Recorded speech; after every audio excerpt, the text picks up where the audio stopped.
자, 그 협동조합 기관과 임원은 하나 예시인데요. 그 총회는 전체가 모이는 게 총회예요. 1년에 한 번 정도 정기총회라고요. 혹시 필요하다면 임시총회를 할 수가 있는 부분들이고, 그 다음에 이사들이 모여서 하는 게 이사회인데, 우리가 이사는 5명, 그죠? 5명으로 하기로 했고, 거기에 대표까지 포함해서 이사 이렇게 했습니다. 이게 집행기관이 되는 겁니다. 총회가 의결기관이고, 그 다음에 이사회는 의결기관 역할도 합니다. 감사는 감사기관이고, 감사는 어떻게 할까요? 지금 작으니까 그냥 내부 한 명만 둘까요? 아니면 외부 감사를 혹시 한 명 더 두면 좋을까요? 일단은 내부 감사 한 명 이렇게 하고, 그래서 총 2명으로 한다 이렇게 정해놓고, 그 다음에 필요한 경우 한 명은 외부 감사를 선임할 수 있다, 이런 식으로 둬도 됩니다. 그러니까 한 명으로 하게 되면 그냥 한 명만 여러분들이 하면 되고요. 사무국은 나중에 둘지 안 둘지는 정해서 하면 되는 부분들이고, 이렇게 기관을 여러분들이 정하면 되는 부분들이니까 참고로 보시면 될 것 같고, 나중에 이제 우리가 민주적 운영을 할 때 과반수 참석, 이게 2분의 1, 3분의 2라고 하는 거고요. 과반수 참석에 과반수 출석은 2분의 1, 2분의 2라고 보통 의사결정할 때 많이 쓰는 그런 부분들인데, 3분의 2라는 건 특별 의결 정족수라고 합니다. 특별. 이거는 아주 중요한 것이기 때문에 3분의 2 이상의 찬성을 해야 한다는 건데, 그러니까 과반수가 참석 안 하면 일단 의사 정족수가 안 되는 거예요. 회의 자체가 성립이 안 되는 겁니다. 과반수가 참석을 해야 되고, 과반수가 참석을 했을 때 3분의 2 이상 찬성을 얻어야 되는 게 정관 변경, 그 다음에 나중에 우리가 해산하거나 분할하거나 합병을 하거나 또는 휴업을 할 경우, 또 조합원을 제명하는 것도 중요한 거잖아요. 그런 거는 3분의 2. 그 다음에 출자금 환급 관련 부분, 요거는 반드시 3분의 2 이렇게 찬성을 얻어야 되고, 나머지 부분들은 2분의 1 과반수 참석의 과반수입니다. 규약의 재정 변경 또는 폐지, 임원의 선출과 해임, 사업계획 및 예산의 승인, 결산보고서 승인, 감사보고서 승인, 그 다음에 총회 의결을 받도록 정관으로 정하는 사항, 이사장 또는 이사회가 필요한 사람. 이제 왜 이렇게 특별 정족수가 있는지 아시겠죠, 그죠? 정관 변경이라든지 제명이라든지 이런 건 중요한 것이기 때문에 3분의 1이라는 틀을 갖고 있다. 그 다음에 기관은 결국 이제 단체이기 때문에, 단체는 사람이 그 대신하게 되는 겁니다. 그걸 기관이라고 하는 부분들이고, 기관은 결국 임원이 주로 이제 집행하는 거고, 감사 이렇게 연결됩니다. 그러니까 임원이 한 행동은 단체가 행동하도록 의제를 해버리는 거죠. 나중에 문제가 생기더라도 기관이 책임을 져야 되는 게 있고, 물론 임원이 법정 책임을 지는 것도 있지만, 그렇게 기관의 역할을 하고 있다고 보시면 될 것 같고, 특히 임원은 의사결정을 하는 가장 중요한 그런 부분들인데, 임원은 보통 권리도 있지만 의무와 책임이 훨씬 더 큽니다. 그래서 정관, 규약, 규정 및 총회와 이사회의 의결을 준수해야 되고요. 이걸 안 하면 감사가 이제 지적을 하게 되는 겁니다. 협동조합을 위해서 성실히 직무를 수행한다. 이게 기본적으로 신의 성실 원칙이기도 하고, 그 다음에 그 위임받은 그 부분을 자기 의사에 뭐 거슬린다 하더라도 이런 기준에 맞춰서 해야 되는 거고, 그래서 법령 또는 정관을 위반하거나 임무를 게을리해서 협동조합에 손해를 가한 때는 연대배상 책임이 있다. 이사들이 연대하는 겁니다. 그 다음에 고의 또는 중대한 과실로 임무를 게을리해서 제3자에게 손해를 끼친 때에는 제3자에게 연대, 그러니까 법인이 책임을 지지만 연대 배상 책임을 물을 수도 있다. 그 다음에 이런 행위가 이사회 의결에 의한 것일 때는 의결에 찬성한 이사도 그런 책임을 지는 거고요. 의결에 참가한 이사로서 명백한 반대 의사를 표시하지 아니한 자는 의결에 찬성한 것으로 본다. 이런 내용들이 우리가 들어있기 때문에 임원하시는 분들은 기본적으로 정관, 그 다음에 규정 이런 거를 잘 지키는 게 원칙이다 이렇게 보시면 되겠죠. 그 다음에 총회할 때, 총회는 그 가장 대표적인 의사결정 기구고, 그 다음에 정기총회와 임총회로 나눠지지만, 뭐 가장 중요한 건 여기서 다 의결해야 됩니다. 정관의 변경, 규약의 재정 변경 또는 폐지, 임원의 선출 가임. 그러니까 임원을 여기서 총회에 선출하는 거죠. 사업계획 및 예산 승인, 결산보고서의 승인, 감사보고서의 승인, 협동조합을 합병, 분할, 해산 또는 휴업할 때 조합원 제명 등은 총회 의결 사항이다라고 보시면 되겠죠. 근데 그거보다 이제 조금 적은 그 약한 단계에서 이사회 의결로 할 수 있는 게 협동조합의 재산 및 업무 집행에 관한 사항, 총회의 소집과 총회에 상장할 의안을 만드는 작업이죠. 규정의 재정 변경 및 폐지. 아까 정관은 총회 의결 사항인데 규정의 재정 변경 및 폐지는 여기서 할 수 있고요. 사학기 및 예산은 작성을 해서 총회 의결을 받는 거죠. 그 다음에 법령 또는 정관으로 이사회 의결을 받도록 정하는 사항, 그 밖에 협동조합의 운영에 중요한 사항 또는 이사장이 부의하는 사항을 이사회에서 의결할 수 있습니다. 감사는 감사는 회계감사 플러스 업무감사 두 개를 다 하는 거예요. 업무 집행 상황을 좀 감사하는 거고, 재산 상태, 장부 및 서류 등을 감사하여 총회에 보고하는 역할을 감사가 하는 겁니다. 그 다음에 협동조합 이사장을 포함한 이사와 소송을 하는 경우 감사가 협동조합을 대표하도록 되어 있죠. 그 다음에 감사계획 입안 및 실시, 그 다음에 보완과 기강 확립 및 일상감사에 따른 관한 업무 개선 사항과 감사에 따른 재반 행정 처리 업무를 감사가 한다. 자, 이사회와 감사가 그 임시총회 소집 권한을 이제 안 열 때 대표자가 계속 미루고 예컨대 무슨 대표자가 비리 같은 게 있으니까 이제 안 열잖아요. 그거는 이제 정기총회 아니 임시총회도 가능해요. 이제 임시총회 소집을 네, 소집할 수 있죠. 명시를 했는데 규역에 들어가죠. 정관에. 그러니까 조합원이 5분의 1 이상 요구한다든지 감사가 할 수 있단 말이죠. 그죠? 그러니까 안 열면, 요구하는데 안 열면 감사가 소집할 수 있고, 그 다음에 5분의 1 중에 대표자가 소집할 수 있는 거는 정관에 들어 있습니다. 그렇게. 그런 내용들이 다 이제 정관에서 우리가 명시해야 되는 그런 부분들이니까. 그 다음에 이제 이사회하고 이런 거는 정관에 들어가지만, 보통 이제 운영위원회 무슨 이런 그 규정 같은 걸 둘 수 있거든요. 그래서 운영위원회를 두면 이게 집행기관 역할을 할 수가 있습니다. 이사회와 달리. 그래서 주로 기본 방침 같은 걸 정해서 이사회에 상정한다든지, 그 다음에 이런 합의와 방안 같은 거, 운영 및 조직 개편, 신규 사업 이화 및 계획서 작성, 종합 예산안 편성 및 조정, 부분 예산 조정 및 통계 업무, 자금 관리 및 조달 업무, 직원 및 조합원 교육원 이런 등등을 운영위원회에서 결정을 해서 이사회 승인을 받은 다음에 총회 의결 받아서 할 수도 있고요. 이렇게 집행하는 게 보통 운영위원회에서 많이 한다 이렇게 보시면 되겠죠. 그다음 임원은 아까 우리가 대부분 봤지만 임기는 4년의 범위에서 정관으로 정하게 되어 있습니다. 그러니까 우리가 이사는 5명으로 했고요. 감사는 1명으로 일단 정했으니까. 자, 이제 임기를 한번 같이 얘기를 해봐야 됩니다. 임기는 2가지 방법이죠. 몇 년으로 할 건가라는 거하고 연임이나 중임을 어떻게 정할 건가 가장 중요한 그런 틀들이죠. 일단 임기는 4년의 범위 내에서 정할 수가 있기 때문에 대표자, 임원의 임기는 이사까지 포함해서 임원의 임기는 몇 년이 좋을지 한번 여러분들이 생각을 해 주시죠. 문제는 대표자는 저렇게 한다고 하더라도 이사들은 굳이 1회 연임을 둘 이유는 별로 없을 것 같아요. 그건 조심하셔야 됩니다. 왜냐하면 그러면 할 사람이 아무도 없어. 이사는 무한정해도 큰 문제 없습니다. 대표자는 조규정을 두는데, 그죠? 한번 그거는 여러분들이 결정해 보세요. 제가 임원이라고 표현해서 그렇지만 대표자와 일반 임원은 좀 구분하는 게 저는 좋다고 보거든요. 왜냐하면 임원은 그냥 계속해도 큰 문제는 없거든요. 근데 이제 대표자만 지금 우리가 좀 제한을 하겠다는 그런 부분들이니까. 임원은 그냥 2년으로 해서 연임 가능 이렇게 해놓으면 어떨까요? 그리고 대표자만 2년 1회 연임. 다른 지금 왜냐하면 그렇지 않으면 지금 이사들을 4년에 한 번씩은 사거리 바꿔야 되는데 지금 누가 할 수가 있는 부분들이 없게 해야 되는 거죠, 그죠? 그러니까 임원은 그냥 연임 가능. 임기는 2년 맞는데 똑같이 하는데 다만 대표자는 이사장은 1회 연임. 그렇게만 일단 정해놓도록 하죠. 그렇게 아주 잘하셨습니다. 결정을 그렇게 하셨고요. 큰 틀의 결정은 대부분 된 거네요. 역할 분장표는 나중에 여러분들이 한번 만들어서 이렇게 하면 되고요. 자, 이제 정관으로 들어가도록 하겠습니다. 정관에 관련된 부분들은 여기 있는 게 이게 일반 협동조합의 정관이라서 할 수 없이 별도로 지금 여러분들한테 이제 제가 드릴 텐데 요거를 일단은 제가 발기인 분들한테는 드리도록 하겠습니다. 발기인 분들은 요걸 같이 보시고요. 다른 분들은 지금 프린트는 안 해드렸지만 나중에 이걸 복사해서 이렇게 보시든지 해도 되고요. 제가 5분만 갖고 와서 여기서 제가 설명을 좀 해드리도록 하겠습니다.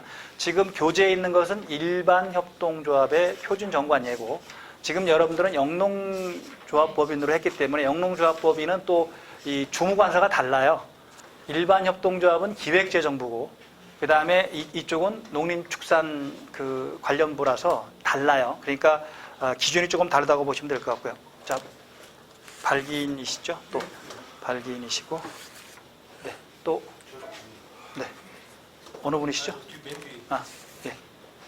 발기인이고, 저쪽에 주시고, 제가 드릴게요.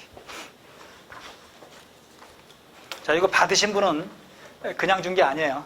이거 가지고 이제 안을 다 만들어야 된다는 그런 틀들이니까 일단 제가 표준정관을 가지고 농림수산식품부가 만든 표준정관을 가지고 좀 설명을 드릴 텐데요.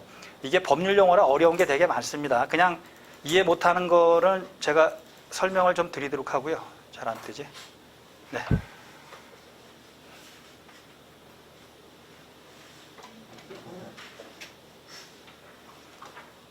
이제 이 정관 예시라는 거는 가능하면 여기서 특별하게 바꾸지 말라는 거예요. 문제는 아시겠죠, 그죠? 아까 우리가 결정한 거를 중심으로 이렇게 넣으면 되고 나머지 부분은 그대로 그냥 들어가면 돼요. 왜 그러냐 하면 이 담당 공무원들이 복잡하게 들어오면 이게 되게 왜 자기네가 이해가 잘 안 돼. 그러니까 그냥 이미 다 모델 안으로 돼 있는 거는 다 이해한 거잖아요. 그러니까 쉽게 이렇게 하는데 그렇지 않으면 되게 어려워합니다. 여러분들이 오히려 이것은 그냥 요 안을 그대로 해서 아까 명칭 같은 거 집어넣고 그 다음에 사업계획 중에서 왜 조금 더 들어가야 될 거 있으면 그거 넣고 하면 되는 부분들이니까. 자, 앞에 거 보이시죠, 일단? 네. 자, 제일 먼저 명칭은 어떻게 하면 되겠죠? 여기 명칭 자체가, 여기에 아까 우리가 단양, 팔경, 영농조합법인. 그러면 이제 이하 조합법인이라고 한다. 이렇게 하면 되겠죠. 그죠? 그래서 이 명칭 자체는 농업 경영체 육성 및 지원에 관한 법률 16조에 설립된 영농조합법인으로서 명칭은 단양, 팔경, 영농조합법인이라 한다. 이렇게 하면 되겠죠. 그죠? 그래서 명칭은 그렇게 넘어가면 될 것 같고요. 그 다음에 이제 목적 자체가 뭘 할 거냐 하면 그냥 이것 그대로 써도 됩니다. 우리가 가장 중요한 게 지금 가공, 수출 및 이런 부분들인데 그냥 이건 전체적으로 왜 영농조합법인이 할 수 있는 사업을 다 넣어놓은 거예요. 본 조합법인, 여기서 이제 조합법인으로 줄였기 때문에 이제 계속 조합법인이라는 말은 단양, 팔경, 영농조합이라는 겁니다. 협업적 농업 경영을 통해서 생산성을 높이고 농산물의 출하, 유통, 가공, 수출 및 농어촌 관광휴양 사업 등을 통하여 조합원의 소득 증대를 도모함을 목적으로 한다. 그러면 이제 가공, 수출 이렇게 해도 되고 여기다 하나 더 넣어도 되겠죠, 그죠? 유통, 판매 이렇게 더 넣어도 되는 거예요. 나중에 여러분들이 이제 안을 만들 때, 그죠? 이대로 그대로 넣어도 되고. 지금 우리는 주로 하겠다는 게 뭐죠? 농산물의 가공, 플러스 판매, 유통, 그렇죠? 이런 등등이잖아요. 그죠? 가공은 아니고요. 가공은 아니에요? 그래도 그냥 넣어놓으세요. 혹시, 유통 판매. 근데 혹시 모르니까 가공도 넣어놓죠. 뭐, 그죠? 왜냐하면 나중에 여러분들이 별도로 다른 업체에다가 또 외주를 줄 수도 있는 뭐, 그건 상관없을 거예요. 그죠? 그러니까 굳이 우리가 가공을 지금 안 한다고 해서 뺄 이유는 없죠. 가공이라는 게 들어가는 게 저는 좋다고 보고요. 판매 또는 유통 이렇게 해서 중간에 하나 더 넣어놓으면 되겠다는 생각이 듭니다. 나중에 만들 때 그렇게 문구를 좀 만들어 주시기 바랍니다. 근데 사무소 소재지는 이제 어디다 둘 건지를 결정해야 되는데 그냥 여기 가공센터에 두는 건 어때요? 그냥 가공센터가 제일 근데 사무실 그거 다 협의를 좀 봤는데요. 여기 사무실 내줄 데가 없대요. 아니 그냥 주소만 두는 거잖아. 꼭 사무실을 꼭 내야 되는 건가? 아니 근데 이게 지금 뭐 아마 안 될 것 같아요. 안 될 것 같아. 한번 그거는 협의를 해보시고요. 그러면 이제 어느 분 대표분 그쪽으로 한다든지 아니면 가게가 있는 분이 가구가 있다든지 왜 그런 장소를 한번 설정을 해서 어떻든 사무소 소재지를 두게 돼 있으니까. 단양군에서 사무실 그 해주기가 안 돼 있어요. 안 돼 있죠. 단양군하고 상관없는 거예요. 단양군하고 관련해서 상관없는 건 아닌데 단양군에서 지원되는 그런 게 없는 거예요. 그래서 이거 협의를 어떻게 보냐면 저 상계나라 내부에서 우리 지금 교육장 위에 보면 그 위에 빈 게 있어요. 옛날 사무실. 수소로 쓰던 게 있어요. 근데 이걸 좀 달라고 했더니 이걸 갖다가 지금 단양에서 지금 단양군에서 마늘 배양실을 갖다가 영수를 갖다가 설치를 하게 됐대요. 그래서 저희가 그거 할 수가 없고 그다음에 또 한 분이 사무실을 갖다가 하나 뭐 제공을 해주겠다고 그렇게 말씀하시는데 연락을 안 받았어요. 그러니까 그건 안 되고 주소만 쓰는 거는 아니 그거는 주소만 써서는 안 안 되고 되죠. 제일 중요한 사항. 오이들의 그래서 이거는 추후에 사무실에 대한 거는 추후에 네. 알아봐야 됩니다. 네, 그렇게 그러면 요거는 결정을 해서 여러분들이 하시면 될 것 같고요. 일단 사무실 부분이 실제 그 자본 출자금하고 굉장히 연관이 되는. 사무실을 제가 그 인재평이라. 예, 돈 들여서 사무실 하기는 그럴 필요는 없을 것 같고요. 예, 단양군하고 어떻든 협상을 더 한번 해보시고 그 다음에 여기하고도 가공센터하고도 협상을 해보세요. 가구센터하고 이제 협상을 했어요. 예, 그거는 안 됐고. 했는데 중에 이 건물 내에서 쓸 수 있게 좀 해달라. 그들이 좀 밖에 뭐 하고 있다 안 된다고. 밖에 뭐 하고 있다 그랬어. 사무실에. 자, 사무소 소재지는 그러면 이제 조금 더 우리가 시간을 네, 두고 추후에 한번 결정하도록 하죠. 그 다음에 분사무소 둘 이유는 없을 것 같고요. 그 다음에 여기 이제 보통 그 일반 영농조합에 관련된 그 사업을 여기는 농업 경영보다는 뭐 유통, 판매 이쪽으로 왜 동그라미에 여기다가 유통, 판매 뭐 이쪽으로 이렇게 넣으면 되겠죠, 그죠? 이렇게 하면 되는 부분들이고, 그 다음에 여기 이거를 다 넣어도 되고요. 이거를 뭐 우리가 다 할 건 아니니까, 그죠? 우리가 중요한 건 지금 가공 및 판매, 유통 이런 부분들이죠, 그죠? 그걸 주로 하지만 굳이 이런 것들도 뭐 넣어놔도 상관없는 부분들이니까 요거는 나중에 만들 때 압축해서 그냥 농산물 가공 및 판매, 유통 뭐 이렇게만 해놔도 되고 요걸 같이 넣어놓고 그냥 이렇게 해도 됩니다. 상관없습니다. 이 부분 자체는. 그 다음에 뭐 다른 협동조합에 준조합원으로 가입하는 거는 굳이 뭐 가입 안 해도 되는 거니까 그죠? 상관없습니다. 그래서 이거는 그냥 여러분들이 정하면 되는 거고, 근데 공고 방법은 여러 가지로 해야 되는데 하나 여기서 추가돼야 될 게 이메일 같은 걸로 이렇게 하는 거를 하나 더 추가하셔요 나중에. 지금 여기 보면 사무소 게시판에 게시 필요하다고 인정할 때는 서면으로 조합원과 준조합원에게 통장하나 일간신문에 게재할 수 있다 했는데 여기는 이메일도 하나 넣어 놓으라는 얘기입니다. 요즘 이메일로 많이 하고요. 그 다음에 카톡도 하나 넣어 놓으세요. 카톡. 왜냐하면 너무 우리가 이제 이걸 저기로만 하면 홍보하는 방법이 좀 마땅치가 않으니까 이메일, 그 다음에 SNS. 그러니까 카톡이라고 하면 SNS로 하면 되겠네, 그죠? SNS 여러 가지 방법이 있을 테니까. 항상 공고기간은 7일 이상 해야 되는 거고요. 그 다음에 규정의 제정은 정관에 정한 것 이외에 업무의 집행, 회계, 직원의 채용 기타 필요한 사항은 별도 규정. 이건 규정이나 규약, 규칙 뭐 이렇게 정하면 되는 거니까 별도 규칙으로 우리가 정하도록 하고요. 자, 조합원 자격은 여기는 농업인인데 이 제한을 하나 둘 수 있죠. 뭘 제한할 수 있죠? 단양에 주소를 둔 뭐 이렇게 해도 되고, 단양에서 농업에 종사하는 이렇게 둬도 되고 상관없어요. 그냥 안 둬도 상관없을 것 같고요. 그냥 아마 여러분들은 단양 중심으로 되어 있기 때문에 아마 제한을 둬도 크게 문제는 없을 것 같습니다. 그다음 여기는 이제 보통 우리가 농업인이라고 할 때 하는 게 1000제곱미터 이렇게 농지 경작, 그 다음에 연간 판매액이 120만 원 이상인 자, 90 이상 농업에 종사하는 자, 이게 일반적으로 왜 농업인에 대한 정의죠. 그 다음에 만 몇 세 이상으로 할 건지 이런 것도 정하시면 돼요. 보통 19세 이상 뭐 이렇게 많이 정해 놓는데 그거는 뭐 여러분들이 평한 대로 하면 되는 거고요.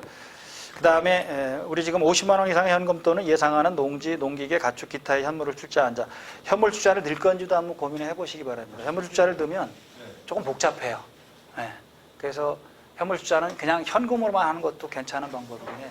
그럼 아니 근데 현물 출자를 할 경우에요. 네. 이제 거기에 좀 다른데 이렇게 금액을 산정할 때 선정할 때 네. 이게 이제 어렵죠. 그렇죠? 어렵죠. 네. 이게 뭐 정확히 나누니까.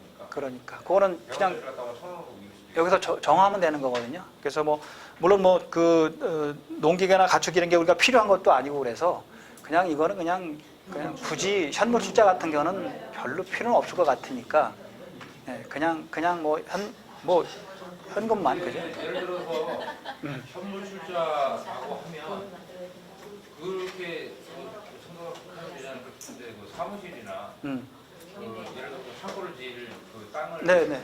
제공하겠다. 그런 것도 괜찮죠. 평가해서 그건 할 수 있으면 그냥 넣어놓고 그죠?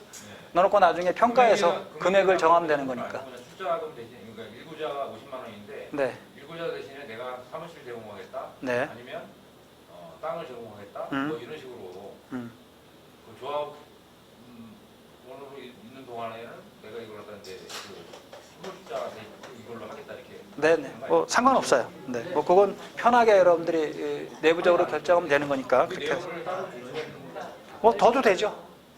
규약이 아니고. 여기다 안 넣어도 자체적으로 예컨대 안 넣어도 사무실 운영에 관한 뭐 규칙 뭐 이렇게 해도 되고 그죠? 뭐 그런 뭐 사무실 뭐 이런 식으로 예 해도 되는 거죠.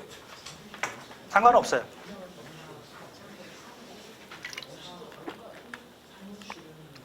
그 다음에 그 농산물 생산자 단체도 여기 조합원으로 들어올 수는 있거든요. 무슨 뭐 다른 그 회사법인 같은 거 들어올 수 있고 조합도 들어올 수 있으니까 뭐 그런 것으로 넣어놓으면 될 것 같고요.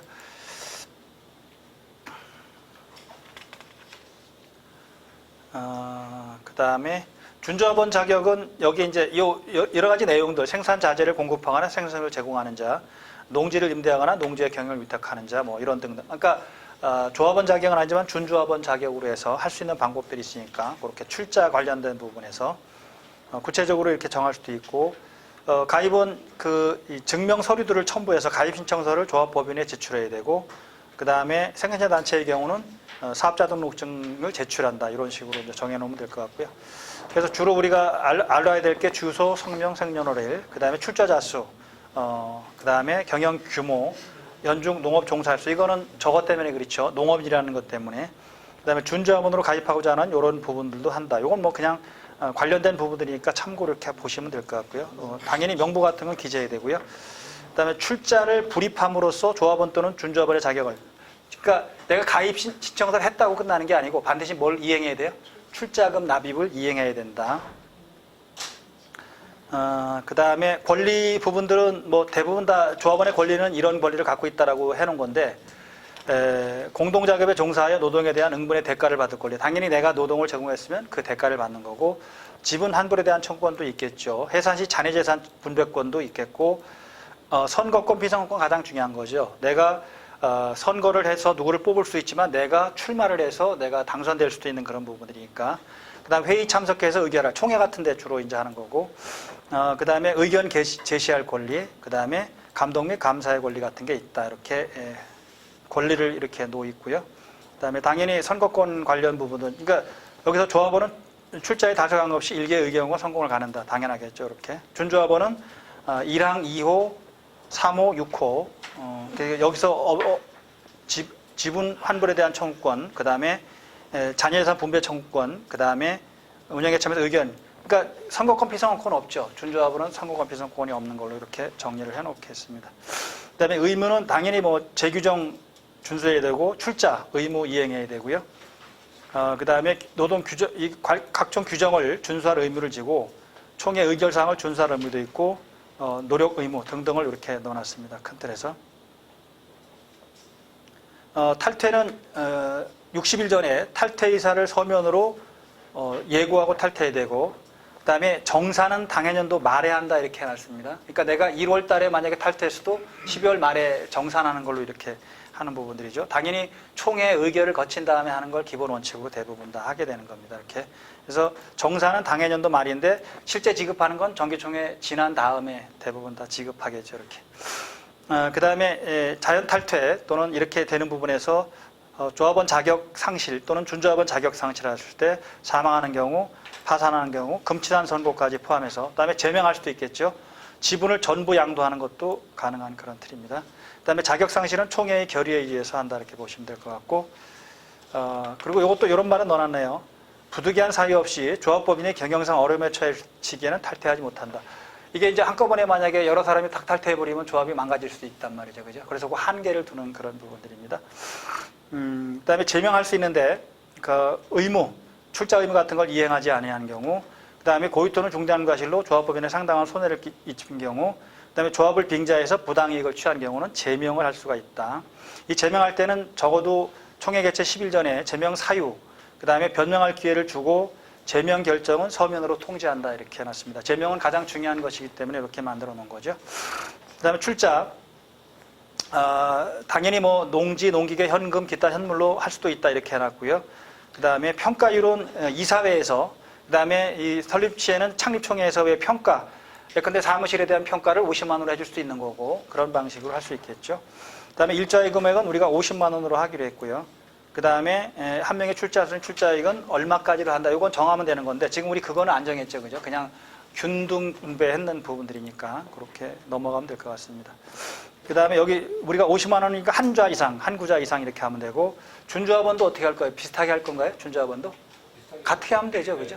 다만 의결권 이런 것만 없는 거죠. 선거권만 없는 거죠. 이렇게. 그렇게 하면 되는 부분들이고, 그 다음에 이제 이렇게 만들면 되고, 뭐 현물 출자 이런 거는 다 평가를 거쳐서 해야 되는 부분들입니다. 그 다음에 출자증서 당연히 발행해 줘야 되겠죠. 대표 명의로 하는 거고, 그 다음에 출자자 수, 출자액, 출자재산의 표시 이런 등등을 기재하고, 중재할 때도 마찬가지로 하면 되는 거죠. 그 다음에 출자의 균등화, 회계연도 말에 증좌를 허용할 수 있는 부분들이고 법정 적립금은 정하기 나름인데 보통 10% 이상 법정 적립금을 적립합니다. 출자 총액과 같은 금액이 될 때까지 이렇게 해도 되고요. 또는 출자 총액의 3배가 될 때까지 뭐 적립할 수도 있고 그건 자체적으로 정하면 돼요. 보통 10% 적립한다 이렇게 보시면 되겠죠. 그래서 나중에 우리가 할 때는 2배일 때는 출자 총액의 2배에 달할 때까지, 3배일 때는 출자 총액의 3배에 달할 때까지. 그럼 예컨대 우리가 1,000만 원으로 정해놨으니까 3,000만 원이 될 때까지 예컨대 하면 그 3배에 달할 때까지, 2,000만 원이면 2배에 달할 때까지 이렇게 만들 수 있겠죠. 사업준비금도 예컨대 이익금의 얼마를 사업준비금으로 이렇게 만들어 놓을 수 있겠죠. 뭐 이익금의 예컨대 뭐 10% 또는 이익금의 20% 이런 방식. 안 나오면 예컨대 사업준비금을 만들 수 있는 방법은 없으니까 남은 걸 위주로 한다. 아까 법정적립금도 마찬가지입니다. 이익금의 10% 이상을 하는 것이 이익이 남지 않았는데 이 적립하라는 건 아닙니다. 돈이 남았을 때 적립하라는 그런 부분들이니까. 그 다음에 자본적립금도 재산 재평가 차익, 합병에 의한 차익, 인수재산 차익, 뭐 증여된 뭐 국고보조금 등등은 예컨대 자본적립금으로 할 수 있고 보험 차익도 마찬가지고요. 그 다음에 적립금 등의 사용 처분도 조합법인의 결손을 보전하는 데 사용하고요. 그 다음에 법정 적립금과 자본 적립금은 조합원 또는 준자원의 탈퇴나 제명 시 지분으로 환불할 수 없도록 이제 제한을 두는 거죠. 그 다음에 사업준비금은 조합원 또는 준자원이 가입한 날로부터 5년 이내에 탈퇴하거나 제명되는 경우는 환불할 수 없다. 이거는 조합의 어떤 경영을 안정시키기 위해서 이런 제한들을 두는 거예요. 이런 제한들은 필요합니다. 전체적인 부분에서 왜 좋지 않은 시기에 막 그만둘 때 5년 동안은 안 돌려준다, 막 이런 이게 사업준비금 이런 부분들이니까 뭐 지분하고는 상관없는 거예요. 지분은 돌려주지만 법정적립금이나 이런 사업준비금은 돌려주지 않는다 이런 거죠. 지분 계산은 납입 출자액에 따라 매 회계연도마다 이를 계산하고요. 그 다음에 재산이 납입 출자액 총액보다 감소할 경우는 각 조합원과 준조합원의 출자액에 따라 감액 계산할 수밖에 없겠죠. 아까 비율에 따르는 부분입니다. 우리가 1,000만 원을 만들어놨는데 나중에 보니까 500밖에 안 되더라. 그럼 반으로 줄어드는 거죠. 내가 50만 원에 출자했어도 25만 원이 이제 받을 수 있는 그건 정확하게 여러분들이 이해를 하셔야 되는 그런 부분들이죠. 뭐 사업준비금도 이렇게 만들어 놓으면 될 것 같고요. 또 지분은 상속할 수가 있습니다. 상속 사망으로 인해서 지분 한 건의 전부 또는 일부를 취득한 자가 조합법인에 가입을 신청하고 조합법인이 이를 승인한 경우는 상속인은 비상속인의 지분을 승계할 수 있고요. 그 다음에 이거는 뭐 결국 조합이 승인하는 그런 부분들이니까 승인을 대부분 다 해주겠죠. 그 다음에 조합법인은 조합원 또는 준조합원의 지분을 취득하거나 담보 목적으로 수입하지 못한다. 당연할 것 같고요. 그 다음에 지분의 양도, 양수 및 공유 금지도, 이게 공유는 총회 승인을, 결국은 이게 지분은 총회 승인을 의결을 얻어야 되고요. 의결을 얻지 못하면 양도 양수할 수 없고 공유는 특히 더 못합니다. 지분 공유는 무슨 뜻인지 아시겠죠, 그죠? 50만 원을 둘이 나눈다, 셋이 나눈다, 이게 안 된다는 거죠, 그죠? 그냥 50만 원이면 한 구자는 그냥 그대로 지분 참여 없이 전체적으로 단독으로 소유한다 이렇게 보시면 되겠죠. 그 다음에 탈퇴 시 지분 환불은 조합원 또는 준조합원이 탈퇴하는 경우에는 조합원의 지분을 현금 또는 현물로 환불한다. 그 다음에 뭐 이렇게 다른 걸로 해줄 수도 있는 부분들이고요. 그 다음에 조합에 채무가 있을 때는 상계할 수 있도록 해놨습니다. 그 다음에 지분 환불은 당해 회계연도 말에 할 수도 있고요. 이거를 나중에 정할 때 회계연도가 종료되고 나서 다음 정기총회를 거친 다음에 이렇게 해도 상관없는 거예요. 왜냐하면 다음 정기총회에서 왜 결산 보고하고 다 하잖아요. 그러면 정확하죠, 그죠? 그러니까 연도 말을 하게 되면 이게 지금 우리가 나중에 왜 연도 말에 안 해주냐 이럴 수 있으니까 우리가 연도에 결산을 한 다음에 어떻게 하죠? 총회를 해서 그 결산 보고를 하잖아요, 그죠? 그걸 가지고 하는 게 가장 정확하겠죠. 그러면 그거 나중에 탈퇴하신 분들도 기다려줘야 되는 겁니다. 왜 안 주냐고 막 그렇게 하면 결국 결산이 끝난 다음에 할 수밖에 없는 그런 한계가 있으니까 회계 처리상 그런 부분들이니까 이해를 하도록 하고요. 그래서 요거는 회계연도 말이라고 하지 말고 회계연도 말을 기준으로 정산한 다음에 언제 준다고요? 정기총회 이후 일주일 이내에 지급한다. 뭐 이런 식으로 이제 여러분들이 정해놓으면 그죠? 좀 편한 방법으로 이렇게 할 수가 있습니다.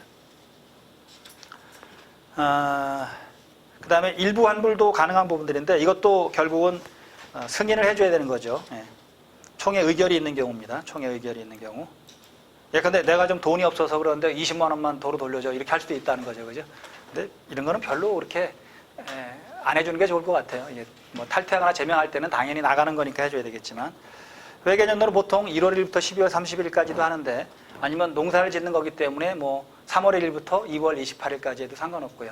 회계연도는 자체적으로 정하면 됩니다. 보통 그냥 대부분이 어떻게 하죠? 우리는 1월 1일, 12월 31일 하니까 그냥 그렇게 쓰는 것도 괜찮은 방법입니다. 회계연도는. 그 다음에 뭐 자금 관리는 이런 뭐 채권 취득이라든지 뭐 예금 넣어놓고 이런 부분을 한다라고 넣어놓으면 될 거고, 격리 당연히 공개해야 되고요. 그 다음에 사용수수료 징수할 수 있다. 이제 우리가 여기 내는 게 주로 왜 가공센터에 내는 것도 있겠지만 이 조합법인에 수수료 같은 걸 낼 수 있다면 그런 것도 마찬가지로 할 수 있겠죠. 뭐 차입금 같은 것도 필요한 자금을 차입할 수 있다. 수익 배분 원칙은 제세공과금, 생산자재비, 임차료 등등등 해서 이런 순서로 한다라고 보면 될 것 같고요. 이거는 뭐 크게 어려운 건 없으니까. 이익금 배분은 이익금은 법정적립금, 사업준비금을 공제하고 나머지가 결국 이제 우리가 10%의 이익금 법정적립금을 하고, 그 다음에 이제 사업준비금을 예컨대 10%다 그러면 20%를 일단 적립한 다음에 나머지 가지고 이제 배분을 할 수 있다는 거죠. 그 다음에 이거는 지분 비율에 따라 배당하는 걸 원칙으로 하고, 근데 이제 일반 협동조합은 사실은 지분 비율에 따른 배당을 잘 인정하지 않습니다. 영농조합법에는 그런 제한이 없는데, 일단 원칙적으로 협동조합은 지분을 중심으로 하는 게 아니기 때문에, 물적 회사가 아니기 때문에, 그냥 주로 왜 이용 수익이라고 할까? 즉, 가공을 많이 한 사람은 우리 영농조합에 훨씬 더 이득을 많이 준 거잖아요. 그죠? 즉, 이용을 많이 한 사람한테 더 배당을 해주는 걸 원칙으로 보통 합니다. 일반적으로. 그러니까 단순하게 지분만 가지고 하는 게 아니고, 지분은 진짜 나중에 조금만 하는 거고, 그죠? 뭘로 한다고요? 누가 많이, 그렇죠. 협동조합에 기여를 했냐. 이 기여도에 따라서 배분하는 걸 원칙으로 하니까 그걸 나중에 여러분들이 정하시기 바랍니다. 그다음에 배당할 이익금 같은 경우는 이제 비율 같은 거 하시면 되고요. 그다음에 적립금 관련 부분들은 이제 나중에 사업 준비금으로 보전을 하고요. 그다음에 그게 안 될 때는 법정 적립금, 자본 적립금 순서로 보전한다. 그다음에 그게 또 부족하면 차년도에 2월에서 나중에 갚는다 이런 뜻이겠죠, 그죠? 자, 그러면 조합법인은 임원 우리가 조직을 할 때 짰죠. 대표이사는 1인, 그다음에 이사는 대표이사 포함 5인, 그죠?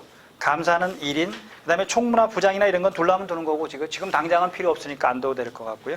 그렇게 이제 조직을 우리가 짰고요. 그다음에 부장 명칭은 자체적으로 정하면 되는 거고, 임원은 총회의 의결로 조합원 중에서 선출한다. 그러니까 비조합원은 선출될 수가 없는 거죠.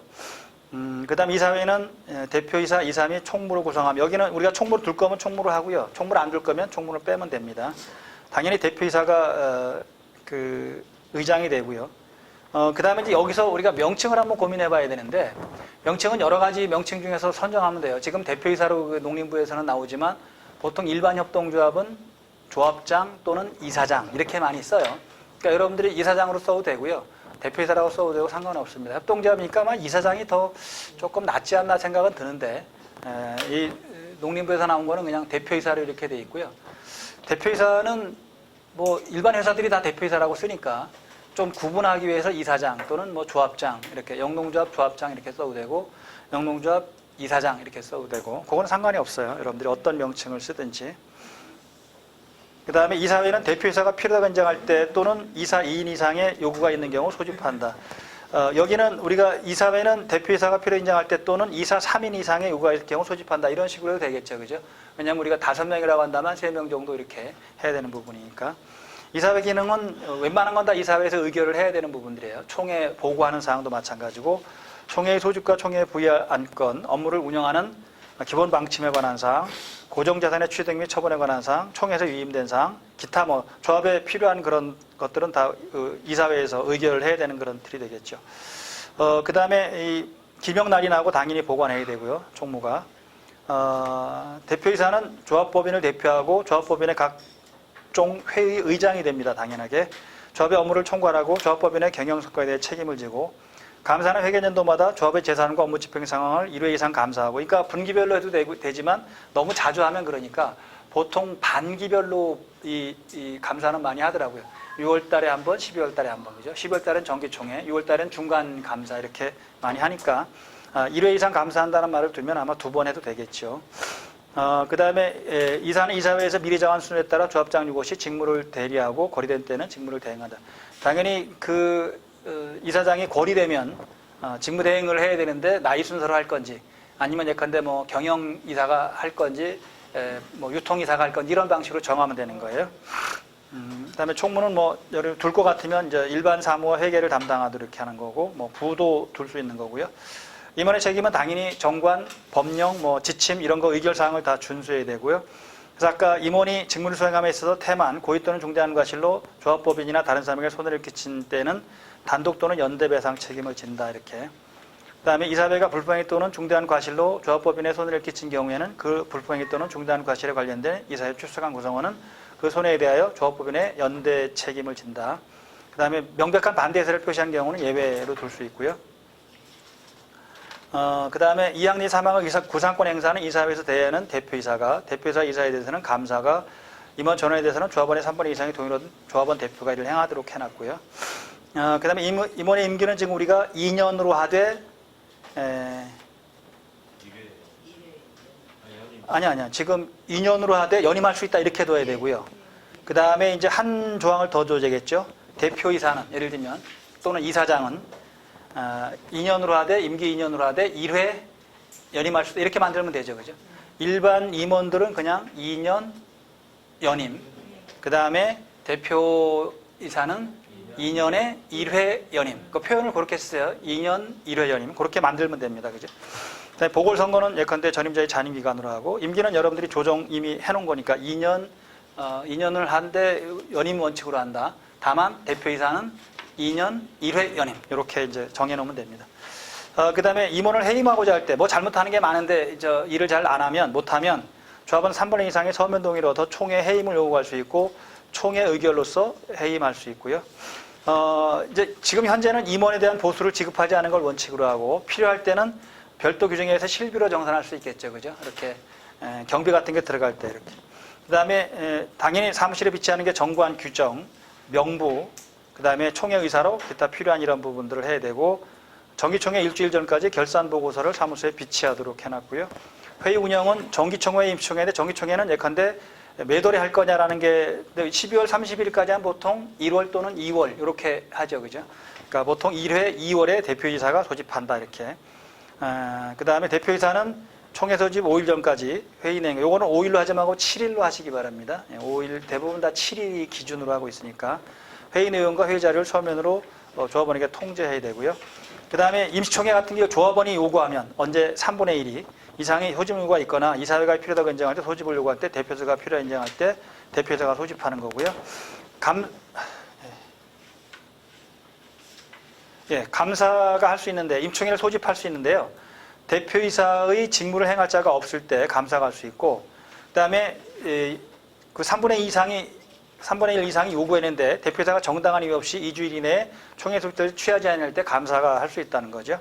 그다음에 감사가 조합법인의 전상황 또는 사업의 집행에 관하여 부정사실을 발견하고 이를 신속히 총회에 보고할 필요가 있을 때 감사가 열 수 있다. 그냥 감사가 견제 기능을 한다라고 이해를 하시면 될 것 같아요. 그다음에 총회 의결 사항은 아까 우리가 여러 가지로 봤지만 제일 중요한 게 정관, 그다음에 뭐 해산 합병, 분할 등등, 그다음에 탈퇴 제명, 그다음에 사업계획 및 수지 예산의 승인 책정과 변경, 사업보고서 결산서 이익금 처분 및 결수금 처리 출자, 그다음에 임원의 선출, 임기 중 임원의 해임 등등 이런 게 총회 의결 사항이다. 총회는 과반수 출석에 과반수 찬성으로 2분의 1, 2분의 1이라고 설명을 드렸죠. 이 과반수라는 걸 의사 정족수라고 하고 그 다음에 그거의 출석 조합원의 과반수를 의결 정족수라고 보통 그냥 표현합니다. 의사 정족수는 이 과반수가 참석해 나면 아예 성원 보고가 안 되기 때문에 아예 회의 자체가 무산돼 버리는 겁니다. 그러니까 그럴 때는 위임장을 첨부하든지 그래서 왜 다 어쨌든 과반수가 참석을 해야 되는 겁니다. 그러니까 과반수가 참석하지 않으면 회의 자체가 열리지 않는 거다. 그걸 의사 정족수고 그 다음에 과반수 이상을 참석했는데 또 과반수 내 찬성을 얻어야 되는 게 있잖아요. 그죠? 그건 의결 정족수인데 이거는 아예 의결이 안 되는 거죠. 그죠? 회의는 열렸지만 결국 그건 의결을 못한 거죠.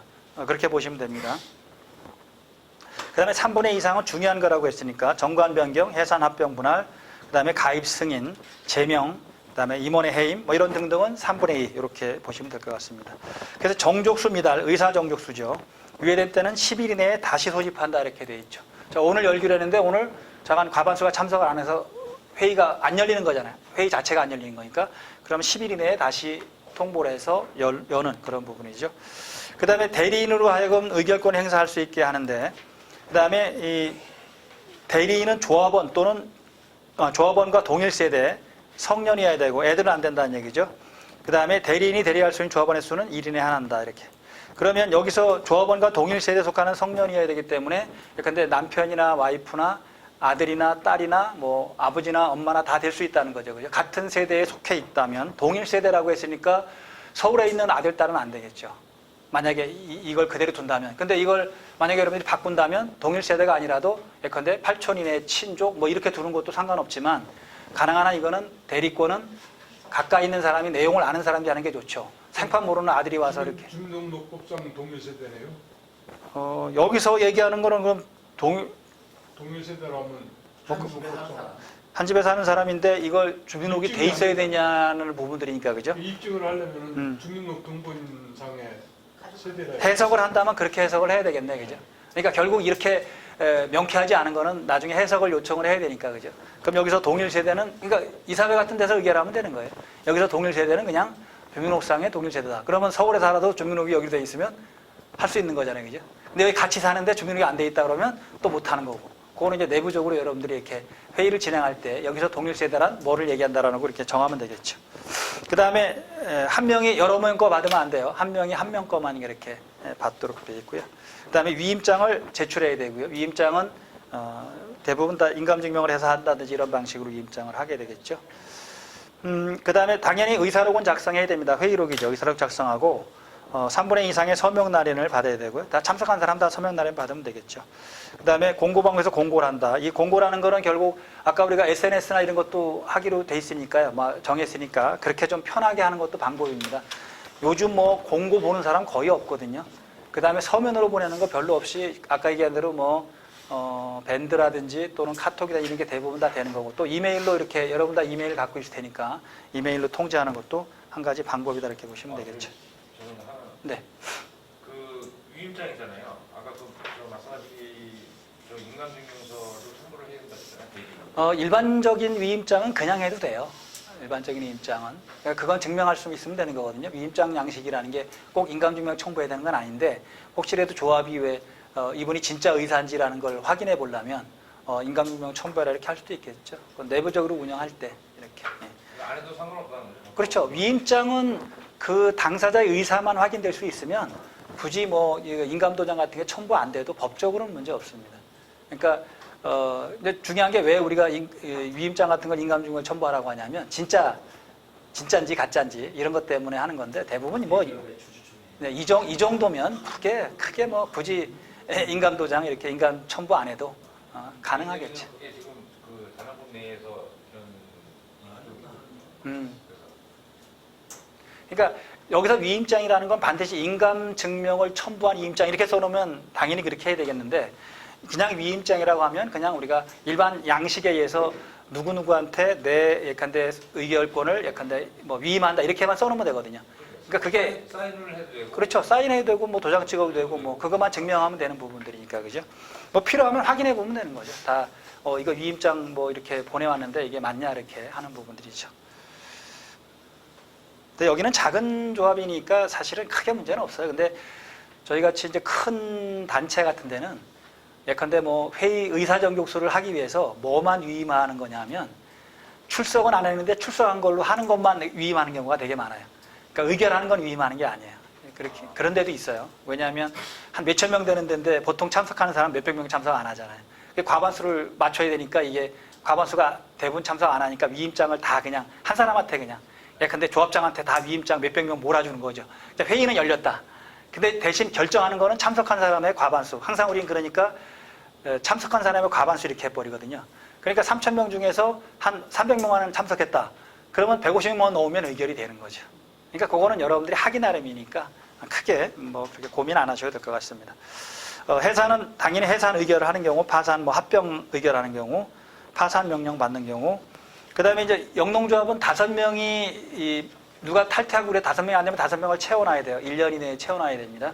그러니까 반드시 가능한 한 지분을 양도양수하는 방식으로 그냥 그 인원을 그대로 유지하거나 5명이 안 될 사례는 별로 없겠지만 영농조합은 기준이 모든 협동조합은 5명이라는 기준을 갖고 있어서 5명이 안 되면 나중에 해산 사유가 될 수도 있으니까 5명을 채워야 되고요. 그 다음에 해산하는 경우는 결국 대표이사가 청산인이 돼서 이렇게 청산인을 따로 정할 수도 있지만 청산인은 재산 정리하는 거죠. 그죠? 그동안에 남아있는 재산들 다 종결하고 뭐 빚잔치하고 필요한 거 있으면 뭐 그렇죠. 네, 그렇게 해서 청산된 게 하면 이제 해산 이렇게 되는 거죠. 청산 재산 처리 방법도 이렇게 환급하는 걸 원칙으로 하되 출자 총액에 미달할 때는 출자액의 비례. 항상 나중에 우리가 지분 같은 거 정산할 때는 비례 원칙을 적용한다고 보시면 되겠죠. 그 다음에 자본적립금이나 법부정적립금, 사업준비금도 비율에 따라 분배하는 걸로 이렇게 했고요. 그 다음에 요거는 이제 우리가 시행일은 2019년 예컨대 7월 1일부터 시행한다 이렇게 해도 되는 거고요. 이렇게 부칙에 관련된 부분들이 들어 있습니다. 뭐 나머지 부분들은 그냥 참고로 이렇게 보시면 될 것 같고요.